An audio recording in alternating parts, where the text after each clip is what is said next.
Hello, everybody, and welcome back to The Better Opinion. I'm your host, Kevin. I am once again joined by my Skinwalker and evil demon co-host, Manser.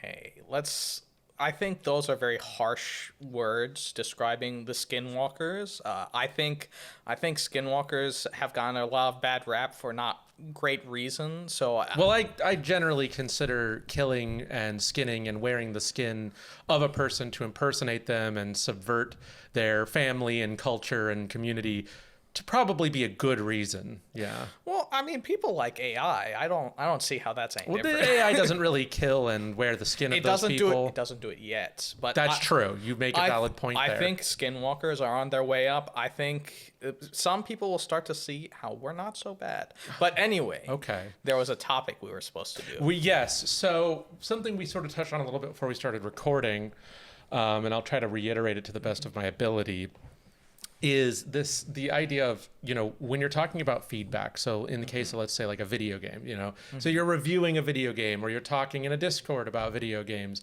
and you express something you didn't like or enjoy.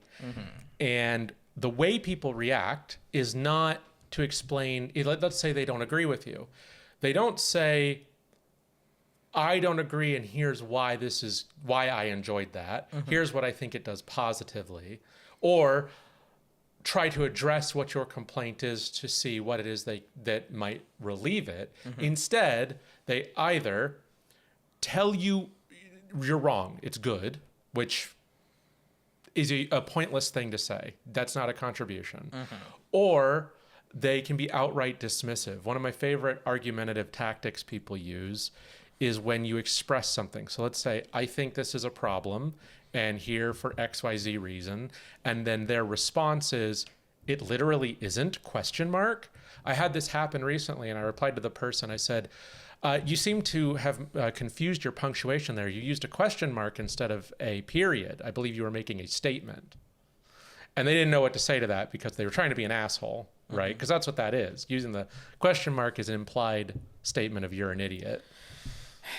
Yeah, well, I feel like in most cases, people don't want to feel bad for liking a thing. They feel if you have pointed out something that maybe they haven't thought of, or maybe that they don't, or maybe they like this thing, and it's not necessarily a general positive, but for some reason they felt it's worth the thing in general.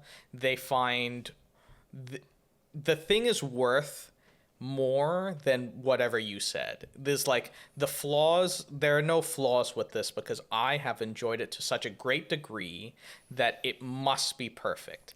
And I can understand the thought process because I find that I'm often through the mindset of critically analyzing anything I watch, and that kind of Yeah, that sometimes just ruins. I just want to enjoy this thing. It's it can. Yeah, I understand it. I think what I think's weird is when someone will watch. So I'll make a YouTube review over on Kevin Not Guaranteed, right? And someone will watch it, and then they'll just tell me that thing that I didn't like was good, and I'm like, well, I didn't say it shouldn't exist. I said I didn't like it. Why are you watching a review just to disagree with my opinion? My opinion's not going to change. You know what I mean? You saying, well, I liked that thing doesn't in any way change the fact that I didn't like that thing. Well, I feel like a lot of people watch reviews just to reinforce something they already had an opinion about. That is probably true. I think a good example, actually, of something recently where I know I'm the odd man out is Claire Obscure, Expedition 33, right? So far I haven't played too much of it, but I'm very captivated by the story. I'm not that deep in, but I have a lot of questions, and the questions are very oh, I wonder what's going on. I'm sure I'll be disappointed in the long run. I don't say that derogatorily. It's just that usually whenever a story is really kind of creepy and weird and I don't know what's going on, that grabs me, and then a lot of questions are answered and it ends up being fantastical and magical and beautiful, and I'm like, oh, I was hoping for it to be horrifying. I could be wrong. I'm not far enough in, right? So far it's been creepy and weird, the weird piles of corpses and the blood vines going into the ground. I'm like, oh, what's going on here? But The gameplay, I'm the odd man out. So I love like the 3 or 4 dudes in a row, right? I love that. I wish more Western games would do that versus JRPGs, right? Not that I don't like JRPGs, right? But, you know, I love Persona and stuff. But it'd be nice to see more Western games do it. The problem is I'm not a big fan of ATB as it is. So like Final Fantasy VII and all those have ATB.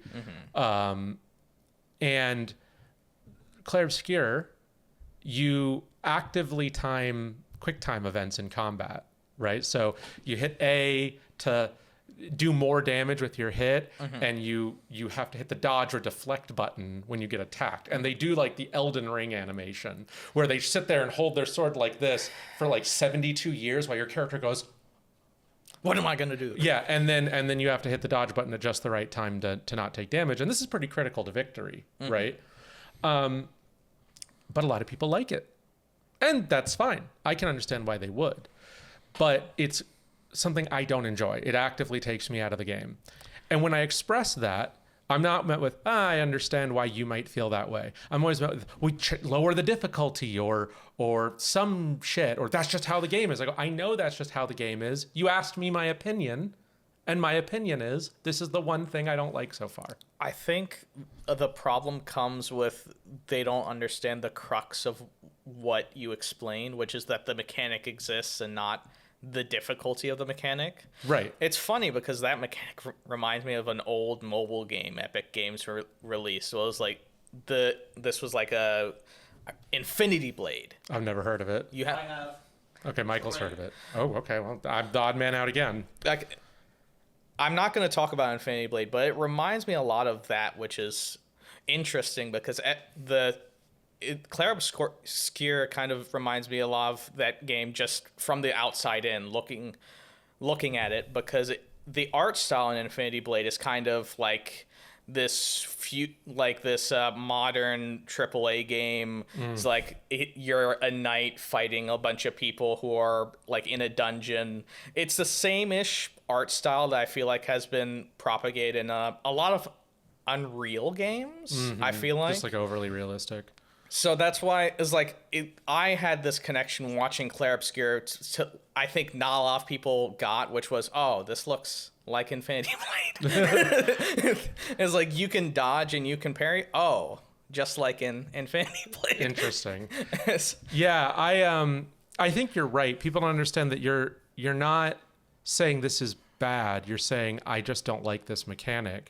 And it's interesting because the game has received overwhelming positive reviews, and I think so far it deserves it. I think it's well made. I'm very interested in the story. I got invested in the characters very quickly, which I think a lot of games do poorly. They do a very bad job of making you care. I feel like a lot of stories have that problem. Yeah, one of the biggest tropes is I've introduced you to a character and now they're dead. Aren't you sad? And almost never does it work. And in Clair Obscur, they succeeded. And it's the way they did it. It's the way they introduced it. They made you realize why your character is doing what he's doing. It makes sense. You know what I mean? And you feel bad. You feel bad for his loss. And so I feel like the game is good, but you see these overwhelming positive reviews. And the one complaint I keep seeing is people agreeing with me that they didn't like this feature. And what they're met with isn't any level of empathy. It's met with, no, it's actually good. It's like, that's not an argument. Well, it's actually good isn't an argument. You know, we're talking about personal taste. Yeah, I think that's where it comes down to, is that it's not necessarily something that's wrong with the game. It's just not fitting the niche that you expect the game to be in. Right. It's not something you enjoy. And so someone watching this might be like, oh, so what are you saying, that the people should just agree with you? No. What I'm saying is that we're not talking about whether Clair Obscur is a good game. We're not talking about whether QuickTime events are good or bad. We're talking about the fact that when you express that opinion, you are met with, you're a moron, essentially, for not agreeing that this is good. And that's not true. You're just wrong if you think that. People can have personal taste. And I think that when people say, I wish this didn't exist, or I wish there was a way to not have this, I think that's shouldn't be met with, well, you're just stupid, you know? Because there's it's the same argument we've said again. Nuance is kind of dead. You don't realize from the phrasing someone says says a thing. It's not even like really a criticism of the game. It sounds like it's just it's not fitting my preference of how I wish things would be in this game. Yeah, and I think I run into that.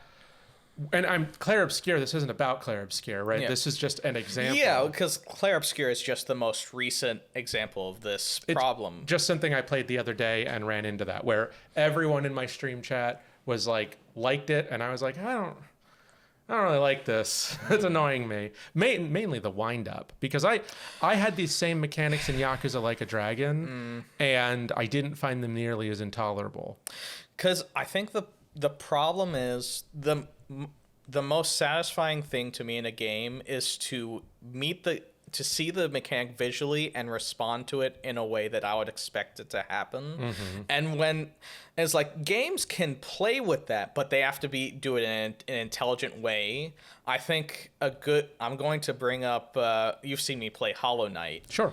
The three, I think they're like mantises. Mm-hmm. I really like the three mantises fight because it doesn't trick you. Right. In how to play the game, in how to play the fight. I think it's like difficult for people playing the fight like the first time, but it doesn't like trick you. It's like, hey, it does it with one person. Like, hey, this is what the fight is like. I throw a blade, you jump over it, I fall down and then I fly away, or I dash across the screen and I fly away. Mm-hmm, and then the second phase is just that, but twice as much. Right.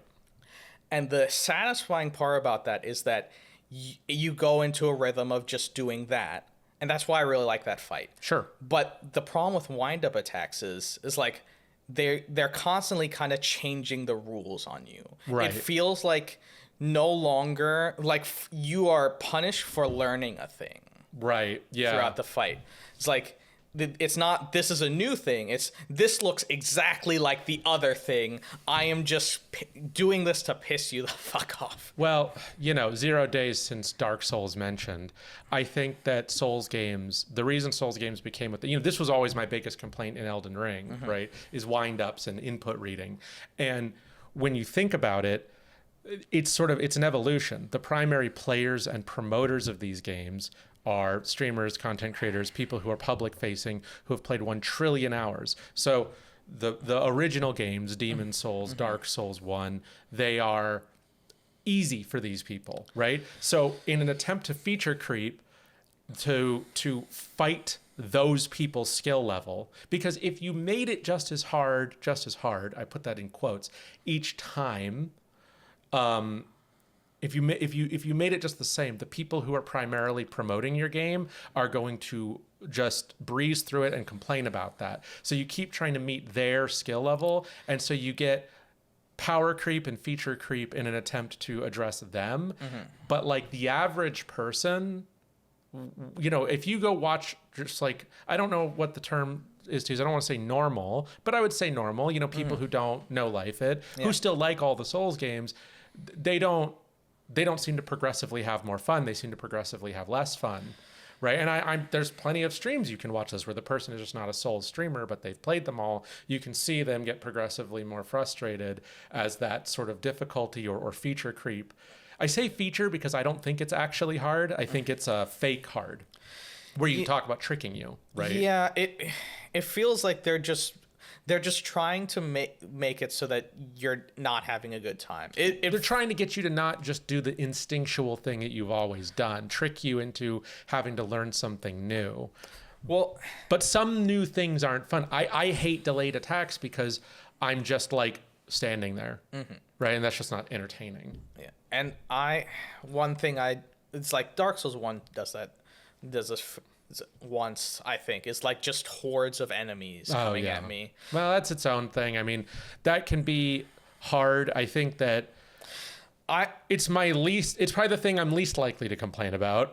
I think my problem with it is if I want to do a specific build. I'll give an example. I tried to do Mage recently on like Dark Souls 2. I didn't want to look up a build, so I'm just doing it, and I find myself I'm using my knife more than anything else. Yeah. It's like the pursuer is like takes no fucking damage from my magic spells. I'm out of magic spells. I have to hit him with my Knife, yeah. and it does more damage than my magic spell. Well, that's its own issue to talk about. But let's go back to the main topic of criticizing it. The problem, it feels like when you talk to people about something you don't like about a thing, they're automatically kind of against you, Right. antagonistic. They're automatically like, you're wrong because I like it. This also happens a lot because I think a lot of people they're sort of binary. Either I do like it or I don't like it. Like subconsciously they've already like calculated the good boy points from all the stuff that they do like about the game and the bad boy points that they don't like, and their brain has already just like compiled that into a final score, and it's either binary good or binary bad, and they didn't consciously do that, they subconsciously did it. So if they enjoyed it, the negatives aren't in their brain. They don't actively think about the negatives. They just go, this was good. And if And by the way, I don't think this is necessarily a bad thing. I think it's probably a pretty good way of enjoying things. Yeah. You either just do or don't, right? But then they go seeking out other people's opinions. And when those people actively do this analysis, so now they're assigning, they've got 100 points to work with, and they're assigning a value to each thing actively, they may still come to the same conclusion with you. Overall, it has been assigned more good points than bad points, and therefore I believe it is a good game. But they heard you do the active calculation of the negatives, and that was offensive because subconsciously they already decided it was good, which makes them completely ignore parts of the game that they actually actively got upset about, but they didn't really calculate it. They overall had a good time, so therefore all things are good. But I honestly think I also don't like these people because they feel. I don't like them. I just want to kick their ass. Then I want to reenact kicking their ass. Here, I'll explain the reasoning why. Okay. Because it feels like they're just consumers of content, and it feels like a lot of these people are probably the reason why I'm not going to get the stuff that I like. And that's true. The reason why I say this is because Edge Runners. Sure. Yeah. Cyberpunk Edge Runners. It is a show that I liked surprisingly more than I thought I would. Same. And I see a lot of people saying like, oh, it would have been great if like, I don't care if you're spoiled about this. It would have been great like if this happened, then David would have lived at the end or whatever. And I thought to myself, you really didn't understand the show. Yeah, you didn't. I mean, here's a good example, right? So I really like Cyberpunk Edge Runners. But here's where we're going to disagree. I actually lost interest around that. Oh, really? Yeah, I liked the characters and I liked what was happening. And when they started all dying off, I got kind of bored. I was just like, you killed my favorite characters. Now I'm less invested. And you can say to me, but that's the point of the story. And I'd go, you're absolutely right. If I read the script, I would know exactly what they were going for. And I believe they delivered on that concept. And yet, I, the consumer, find the first half more entertaining than the latter half because what I got invested in was not the same thing as what they were trying to deliver, which isn't their fault, and it is objectively good. Fair enough. Because the thing is, I was actually, invested in what they were going for, which was kind of, these people were kind of doomed from the beginning. Yeah, and I knew that going in because that's Cyberpunk's entire plot. I think what's interesting is that if you had approached me 10 years ago, right, or actually 15 years ago, my very early 20s, if you had approached me and said, what do you think of tragedies? I'd be like, I think they can be really interesting. Now I'm in my mid-30s, I'm tired. The world kind of sucks and people suck with it. When I experience a story, I'm not looking to be unhappy because I already am. So I'd like to be happy, excited, thrilled, even angry, right? But angry, like I like righteous anger. I hate empty anger and love righteous anger. I love seeing people I hate get what's coming to them. Yeah. I love happy stories and triumph, and people can say, oh, well, that's boring. I go, boring to you. I am angry enough at things I can't do anything about in my real life. And and I am now interested in stories about those things being handled. I real quick, a good alternative version of this is romance. I am so tired of romance plots where they meet and then there's weird misunderstandings and then a third of the story is them just not resolving that, only for it to get resolved right at the end and then the story's over. The slew of recent animes and stuff that have come out that have been about romance where none of that happens. It's just they meet each other and they have a cute relationship and then they live happily ever after. It's like, what a refreshing change. Because that's what I want to see. I don't want to see... You remember the movie Hitch? Not Hitch. Well, Hitch is one of them. But Hitchcock? Or... Well, there's Hancock, which was Hancock. my other example, and that was the one I was actually thinking of. What I was thinking. Hancock is actually what I was thinking of, but Will Smith Hitch, and Hitch has the same plot. He's just not a superhero. It's like, you know what? There was also 7 somethings that he was in. I don't know. Will Smith is the same. Will Smith is no longer interesting. He's now just the same guy, and his shows, movies are all the same. He had a few interesting movies, and like At one point. Yeah, at one point is no longer the case. But but no, I remember in Hancock, I was like, oh, this is a really interesting story. Yeah. So you've got this superhero who's just like a homeless bum. He's like depressed and just became like a homeless bum. And this is sort of his redemption arc. That's really cool. And then they're like, actually, we're going to just stop that plot line, buddy, and make it about fallen angels who are in love. What? yeah, that was a weird twist. What were you thinking? And that's the rest of it's just awkward and weird. It's just this weird romance thing that is so incredibly uninteresting. And I'm tired of it, you know?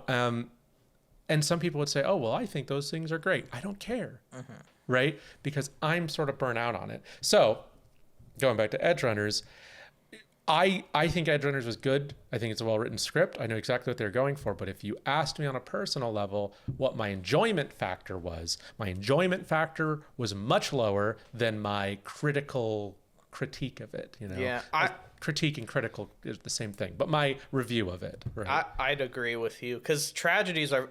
I also don't like watching tragedies I hate unless tragedies. they're very good. I like tragedies that then turn into a triumph. Oh, those are great. You know, I like a world in ruin and then things go good. Right? Problem solved. I think I like the positive emotions that come from a problem being resolved. I think that's the reason I just hated watching Attack on Titan. Yeah. It felt like nothing. But it just kind of felt like suffering porn. Yeah, it felt like there was no what's even the reason? There's like everything sucks. And is like you succeed in nothing after we've lost like 5,000 people fighting this one Titan. Things still suck. I think the thing about Attack on Titan that grabbed me was the sort of weird Cthulian nature of the Titans. I do like the art direction with the Titans. And like the why, right? I kept going, what are they? What is their objective? And every time they do more, I'd be like, so what's the deal? Like the Titans endlessly eat, but have no digestive system. It was very weird, right? And I wanted to know the answer. And then I got the answer and I was like, oh, this sucks. I don't like this. And I lost interest. Well, the problem is I didn't care at all at the beginning because it's like, I need to have main characters I'm actually invested in seeing in a better place. But if that never happens, I don't give a shit about the world. Why does the world matter to me if there's no one in it that I care about? Well, this is an issue with this is something Game of Thrones did wrong. Not the TV show, because the TV show went wrong because the writers always think they can do better. But I remember... So Game of Thrones, I've read all the books. I don't know if you have. I've read the first book. I can't do multi-protagonist stories. I don't mind them. I actually like them. I like the change in perspective. Yeah. But my problem is that Game of Thrones did the thing wrong that is kind of what we're talking about. It got popular because it did something no one had done, which is allow them a main character to die, right? And then continue the plot. This was when it came out, and people forget that this was a while ago, right? The first Game of Thrones book came out a very long time ago, as media goes. Yeah. That was just unheard of, right? And to kill off these many main characters this soon, you quickly start to realize, though, that he didn't actually do an unheard of thing. What he did was write side characters that appeared to be main characters and kill them. And then the main characters, who are Arya, Jon, Daenerys, oh my God, the dwarf, what's his name? Tyrion, right? These guys have plot armor. Nothing that happens will ever kill them. Right? John literally dies and magically gets brought back to life. Right? So, like, actually with magic. And so which is like otherwise non-existent in the setting, right? There's like 3 instances of real magic actually existing beyond the White Walkers. And one of them is John coming back to life, right? And so what you realize is that he wrote side characters and then wrote stories about them up to their death to make them seem like main characters. But that's not a huge deal. The point is that actually can be good. Being invested in Ned Stark and then being angry at his death made you really hate the Lannisters. It made you really want Joffrey dead. And that's a good thing. In liking Tyrion and then hating the way his family treats him is another good way of telling that story. The problem is that in an attempt to keep that going, we just kept getting that. And every time you're invested in a plot line, the character dies. And then you're like, well, first I was invested in Ned, and then he's dead. And then I was invested in Robb, and now he's dead. Silver's gonna hate me, but this is why I don't like Brandon Sanderson novels. Yeah, I mean, you know, I don't know if you've read them. Only a little bit. They're not really for me, you know, but I'm not. Yeah, because that's what I hate about A Way of Kings. I said this before. I see this very cool story about this guy who gets out of like insane military battles. It's like, and right when we're about to like get to the point where everyone else has betrayed him, it's like, oh, I wonder what happened to him. The next story rolls around. Right. And now it's about some amazing thief or assassin who kills this guy. And then the guy tells him, I was like, I want you to do this one thing for me. I was like, okay, we're at this story now. Next story, it's about someone else. And I was like, it's like, I don't care. Yeah. And some people say, well, that's what makes them great. And it's like, right. But we're talking about personal taste. Yeah. That's literally what we're talking about. Because like, I never said that like Brandon Sanderson's a bad writer. I also don't like. I think this is my favorite thing to say. I think William Shakespeare is a wonderful writer. I hate all of his stories. Well, you know, I could be wrong here, but I was always told that Shakespeare, it wasn't actually this great artistic highbrow thing that we treat it as in the modern day. Oh, wasn't it theater slop for the masses? Oh, it is theater slop, but it's very good. It's like sitcom. It's literally like average TV sitcom slop, isn't it? It's highbrow to the modern audience. To the modern audience. But yeah. Well, anything where you say, "Iseth thou sucking thine cock?" Like, people will be like, damn, that's some deep writing right there, just because of the way you said it. Well, yeah. I doth autofillate on the regular. It's like, I unsheath my sword. Hell, Romeo and Juliet. I open my butthole. In the beginning of Romeo and Juliet. Sorry, mine butthole. Sorry.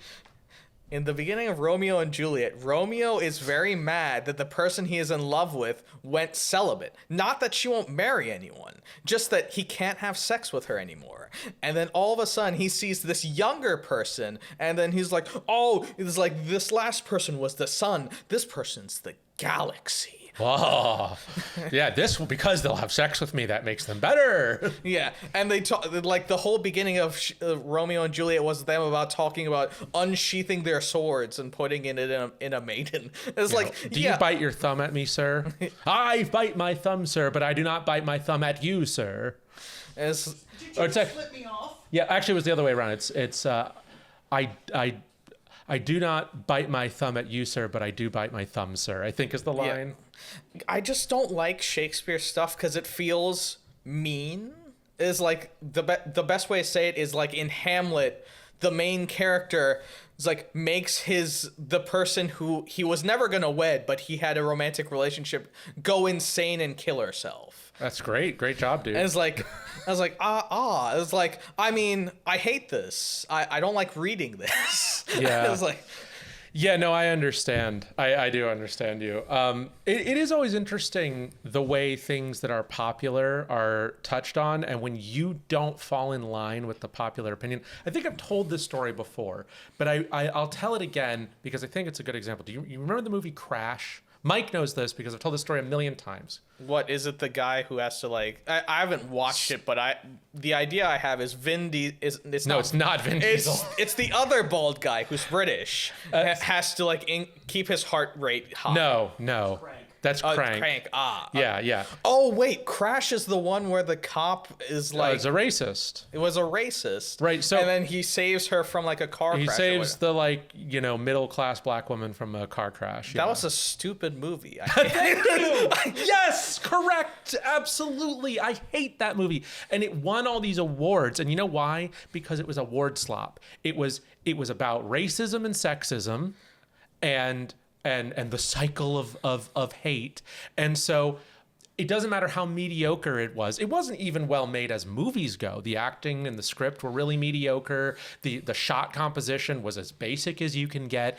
And it got all these awards because it was literally designed to win awards because it's talking about social issues. Oh, so brave to mention racism, as if in America every other breath spoken by a person of influence isn't about bigotry. And I the point here, right, is I was taking an acting class. I was a film and acting student, and I was in acting for the camera, right, which was, I'd been through acting 101, acting 102, and then they had acting for the camera. So I was doing, which is different from stage acting, by the way, very different. I'm actually quite bad at stage acting. I'm much better at camera acting. Stage acting requires a lot of... Yeah, you have to speak so that the audience can hear you. Not just speak to the audience and hear you. It's not about... Facial expressions are not subtle. They got to be... It's like you have to be very extreme. Everything has to be an extreme. Hyperbole. And so the thing is that I was taking acting for the camera, and as part of that, he wanted us to write a paper. I guess it's just because the other acting classes did this too. They just needed ways of measuring us for the sake of the school. Yeah, right? man. So we had to review Crash. He said, write a review, a critical review. So I wrote a critical review. I hated it, and I expressed all the reasons why, right? I got a B. And I said, okay, fine, whatever, right? Why did I get a B? What about this paper is wrong, right? Like, what did I do wrong with my review? And he said, well, Crash was a good movie. It won a lot of awards. And I said, you asked me to write a review, which means I'm expressing my opinion. You can't grade me off of my opinion. You need to grade me off of the quality of the paper. And he was like, well, it should, you should.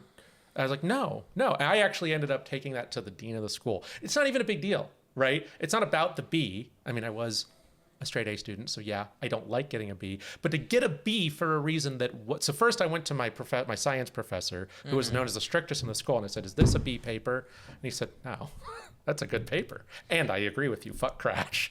And then I got his sign off, so then I went to the admin and I said, why is this a B? On principle is the problem. And then the admin, the dean went and spoke to him and was like, you need to be reviewing these not on content, but on structure. That might all seem rather malicious, but my point is that it made me angry because I was being reviewed on my opinion, not the way I delivered the opinion. Yeah. And that is a problem with this is a popular thing and you have critically reviewed it in a way that is negative. My reply is, I drew you as the soy jack and me as the Chad, though.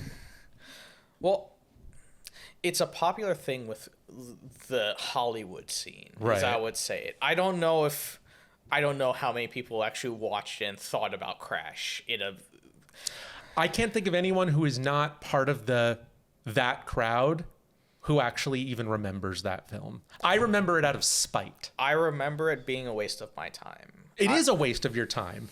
It is. I don't know. There are so many not a good scenes I film. watched. I was like, why the fuck am I watching? Yeah. It was like the time where the guy was like, "Hey, I also have this bobblehead," and he got shot. I was like, "Why?" This was just. Well, it was a commentary on the way cops are racist and shoot people. Yeah, true. You can go watch. You go watch Audit the Audit. Go watch fucking Lackluster. Go watch the Civil Rights Lawyer if you want to see this shit. I don't need a movie to do it in a shitty way. You can just go watch real examples of this. It didn't even make sense in context. It didn't even make sense in context. Because he let him in the car. He wasn't even guilty of anything. Yeah, and they were just talking, right? And then he got pointlessly offended over nothing, and it was just such a weird. It was such a weird forced. Whatever. I want to stop talking about Crash. Never bring this up again. Never bring this up again. I will bring it up again because I hate Crash and I hate that teacher on principle. But this is my point. It is a prime example. Yeah. Of very good. of I don't like what you said, so what you said is wrong. Right, on just because I don't like what you said, not because you have expressed it incorrectly. We're talking about an opinion, but your opinion is not good because I simply don't agree. Not the argument you made. It's interesting because I've always thought I'm going to try and listen to whoever talks to me because I want to make it so that if I have to sit through something, at least I could make it not a waste of my time. Right. And if maybe they could say the most stupid, inane shit possible, but if I could get from them, it's like an example of how not to do something, right. that would I'm at least making my time a bit more efficient, so like I can make my communication skills a bit better. Who knows? Yeah. Because I come from this idea that you can learn anything from anyone, even if they're the dumbest piece of shit that you. I mean, that's true. There's always something to be learned somewhere. Yeah.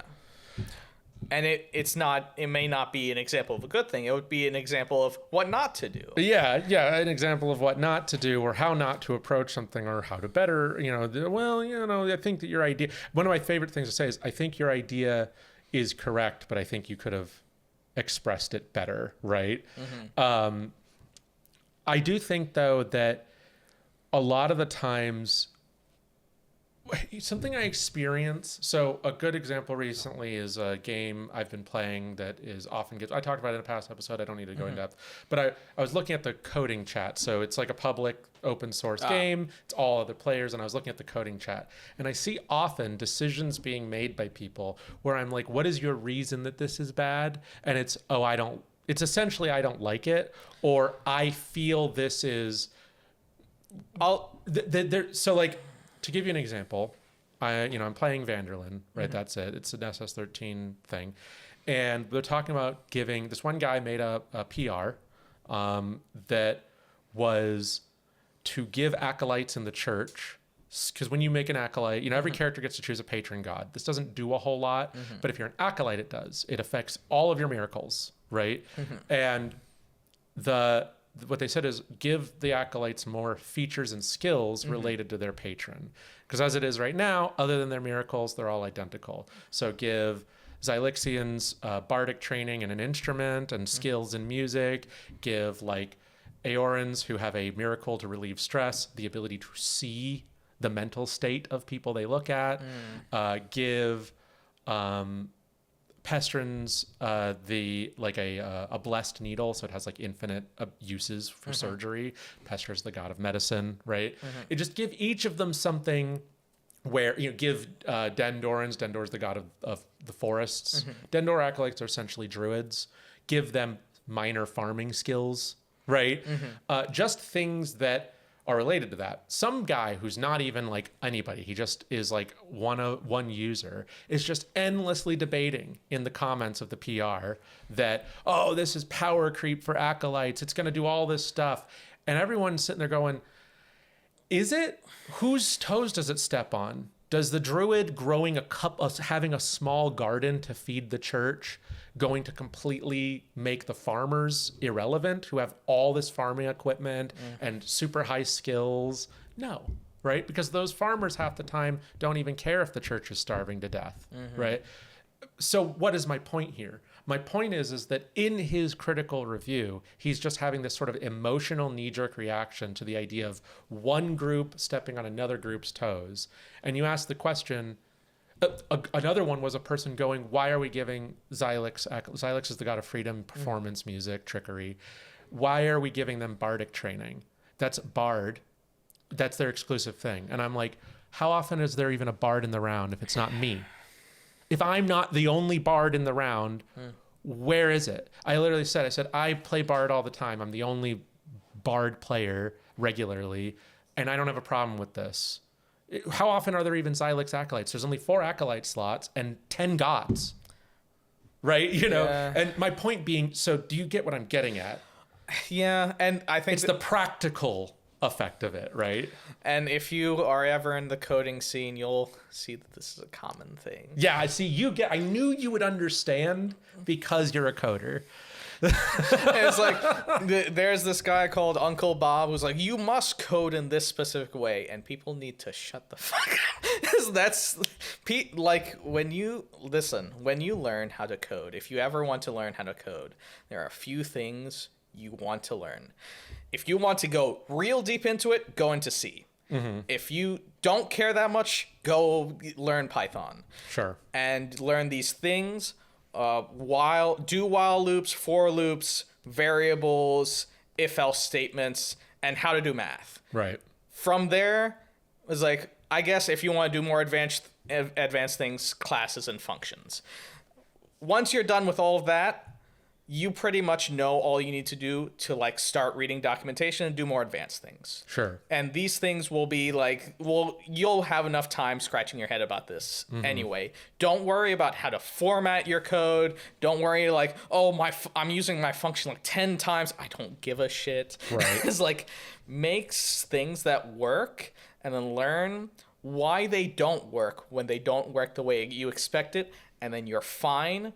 Like, figure out your own coding practices. The only time any of this shit matters is if you're working on someone else's code base and they have rules. Right. And they'll have rules that are not Uncle Bob's rules or someone else's rules or whoever said is like, this is the correct way to do to format your for loop. It's like, it doesn't matter.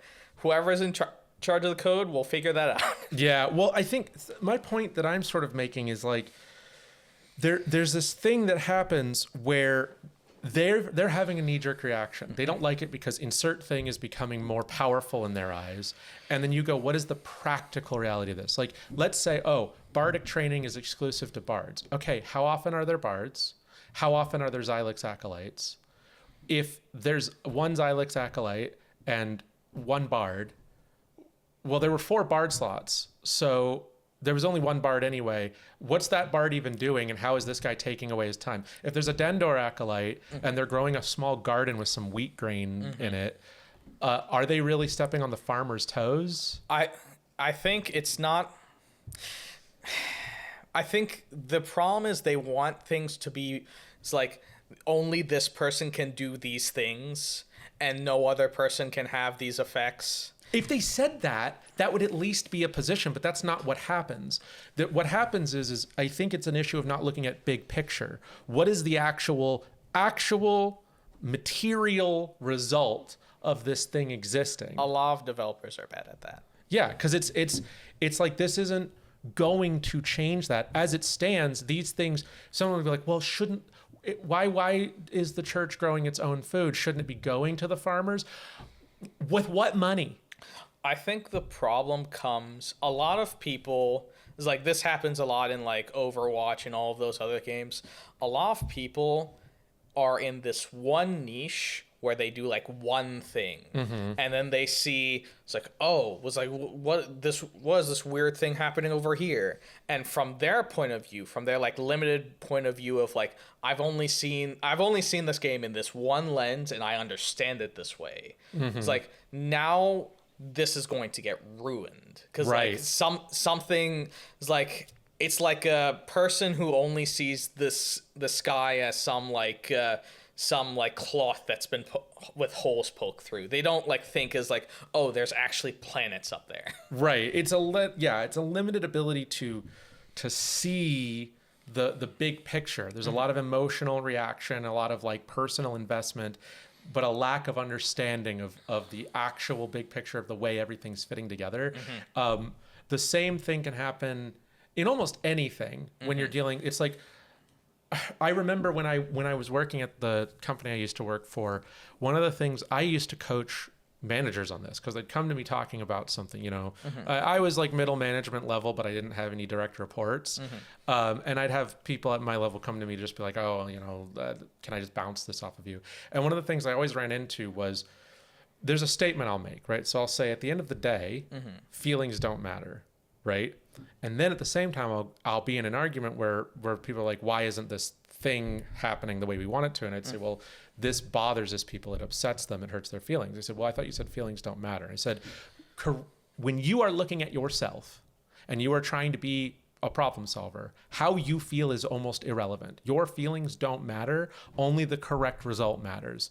But people have feelings and you can't control theirs.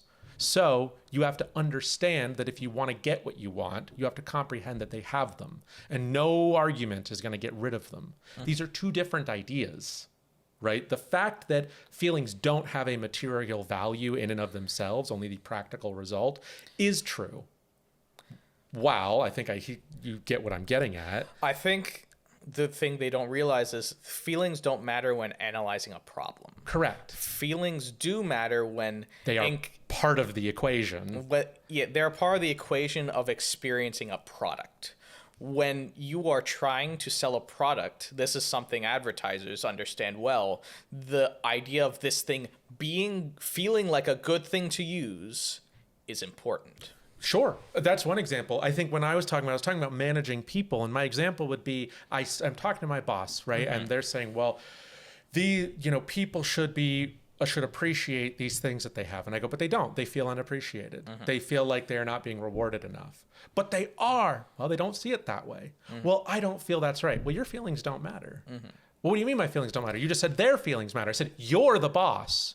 I'm telling you how to solve your problem, and how you feel about it is irrelevant. You need to get over it, because if you get over it, you can solve your problem. They don't need to get over it, right? Because their feeling bad is the thing you're trying to address. If you want the result, you need to acknowledge how they feel. It doesn't mean they're right. Right is irrelevant. What matters is that how they feel is the thing causing a problem, and you can't force them to change that feeling. Yeah, that does actually tie into the original topic, because it does. Go ahead. Sorry. It's kind of the inverse of what we were talking about. You're expressing your feelings of not liking this thing in clair obscure. Well, it's not even the developers I think you're talking to. It's just other people. I think. What do they call it? Like raising a flag for the developers, yeah. Or it's like this is the thing I like. I don't really care. Yeah. It's like, I don't really care that you like it. I'm just expressing my enjoyment factor, right? And I think those are dynamics that people just never really understand. There is a practical difference between expressing your experience and solving a problem, right? And I always tell people, I always remember, there's a time a guy asked me how my day was going. I said, honestly, kind of rough. And he's like, oh, well, that sounds like a personal problem. And I looked at him and I said, then why the fuck did you ask? Don't ask questions you don't want the answer to. Oh, did you want me to just tell you what the opposite of bad was? See, when someone says, how's your day? What they're actually saying is, hey, man, sir, do you know what the opposite of bad is? What is the opposite? Pretty wild. It's pretty wild. Pretty wild and cool. Yeah, but you get what I mean, right? You know, it's like if you didn't want to know how I felt about the game, then why did you ask me what I feel? Right? Or whatever it is, right? Why do you have a feedback thread if you're going to get mad at every feedback that you get? Sorry that the feedback didn't say perfect love it as it is. You know, it's like people who run like a server for a game, you know, or a thing, and then people have feedback and then they get mad. They go, well, that's not what we want.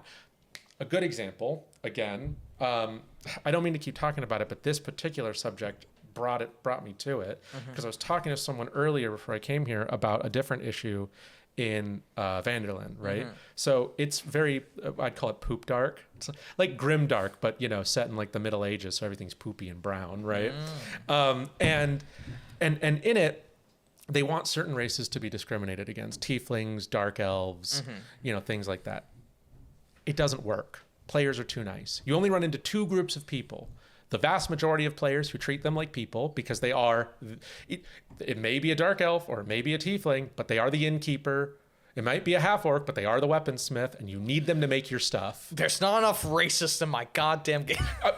I'm not kidding. The owner of the server made an announcement saying, please be more racist. You are damaging the lore of the setting. And I literally showed that in my Discord and said, please stop being good people. Please, I'm begging you.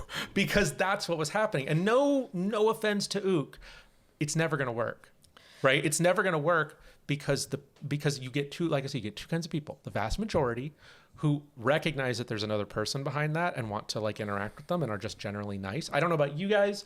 I struggle to be evil in video games. And I don't mean that from a moral perspective. I just do. I empathize too much with these fake characters. I don't really want to blast them in the head for no reason. You know? There's one situation where I love being evil. There's like this one guy in a windmill in Baldur's Gate 3. That's very funny. That's very funny, yeah. The first time I did it by accident, but I'll do it every time. It's so funny. It's so funny. Sending him flying is so funny. But even then I feel a little bit bad. I'm like, that was really funny, but I do feel bad. But that's what makes it so much better. but the point is that, and then there's then you run into like this person whose name is just Dumbfuck the Elf Slayer, and they go, you're an elf, die. And then they're like, well, you know, that's self-antagging, that's the game. I'm like, that's stupid. Half the population are elves or half elves. What do you mean? Like, you know, people will complain that Dumbfuck the Elf Slayer, after being racist to the two acolyte elves in the church, the two elves went and said to the Templars, this guy is threatening us and calling us elf whores. And then the Templar went and beheaded them. And then everyone's like, why is everyone white knighting the elves? And it's like, because we're acolytes of the church, and the Inquisitor and the Templar's job is to keep us safe from the person who wants to kill us, right? Like, I don't know what you want. Like, you played a racist and you decided to attack a protected group of people, the acolytes of the church. And then when they were protected, you're mad about it, right? Like, it's one of those things where you're never going to get what you want, because only assholes will live up to your expectations. And that's not to say that you're bad if you want to role play some level of bigotry in a setting where there is supposed to be bigotry. It's that you're never going to get what you want, and endlessly screaming about it, saying, please do this. You have to look. My point that I'm making here, and I'm trying to sort of summarize it, is without expressing it, your players have given feedback. The feedback is they're not doing the thing you said to do.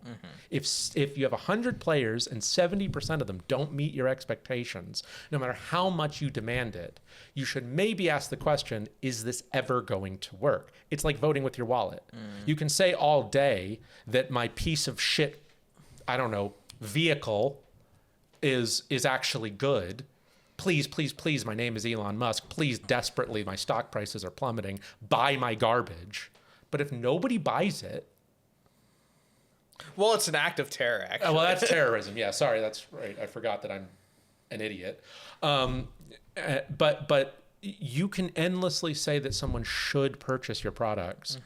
But if people don't like it, then at the end of the day, you're shit out of luck. It's the reason we call it voting with your wallet. The same thing will happen in your role play game. If people just consistently don't be shit, maybe you didn't make being shit interesting. And they keep trying to feature creep. They keep trying to make being like restricting the races you're supposed to be racist against in what they're allowed to do so that you hate them more. You give more reasons to dislike them, give them bad stacks, calling them challenge races, making them unrevivable. And it's like, well, okay, so now your entire population is humans, elves, and dwarves. Because nobody wants to be permadead when you can play a half dark elf and be revived, but if you play a dark elf, you can't be revived. Like, okay. You see what I'm getting at? Yeah. Right? It's a refusal to acknowledge the subtle feedback. It doesn't sound very subtle. I'm sorry. I know. I say subtle because they're not saying it. They're not saying it in a feedback thread. They're just saying it with their behavior, right? You know, someone was complaining earlier in the Discord that everyone always white knights whenever someone acts racist. And I go, well, that's because the vast majority of the player base isn't interested in role-playing a racist. Unless they're Dumbfuck the Elf Slayer. I'm saying Dumbfuck, that wasn't their real name, but I'm not trying to call out that real player to our 3 audience members. You know what I mean? Yeah. The point that I'm making is that you can see what the actual review of something is even without people leaving feedback if you just pay attention to the way they react to whatever it is, whether it's your book, your game, your rules, whatever. Well, and in response to that, you can choose not to change things. I think that's also perfectly fine, but you must understand that it's like now you're just making a thing for yourself. Well, yeah, sure. No one's saying that they have to change it, but to beg and plead. Now you're kind of losing the plot of what you are creating. Listen, when you expose something you've created to someone outside yourself, inevitably they're going to have a different way of engaging with whatever that is. And it may not meet what you think it should be. Yeah.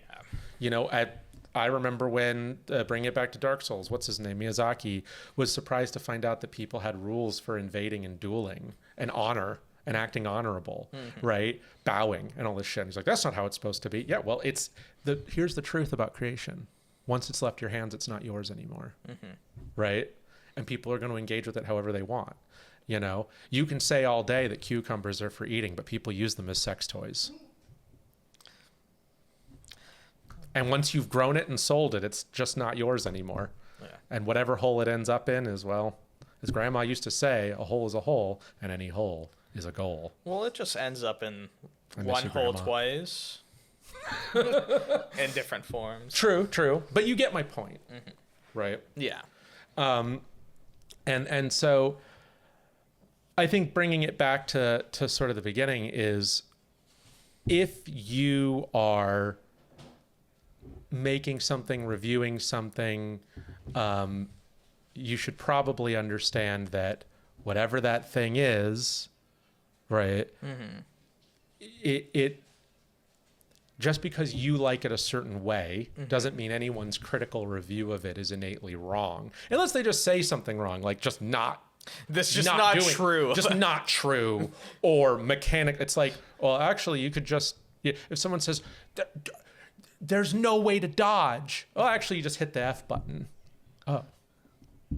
You know what I mean? Like if you're just not engaging with it correctly, but otherwise, just calling them stupid or acting like someone's stupid just for disagreeing with you or having a different experience of it, you're not doing anything functional. I feel like that's just a lot of people do.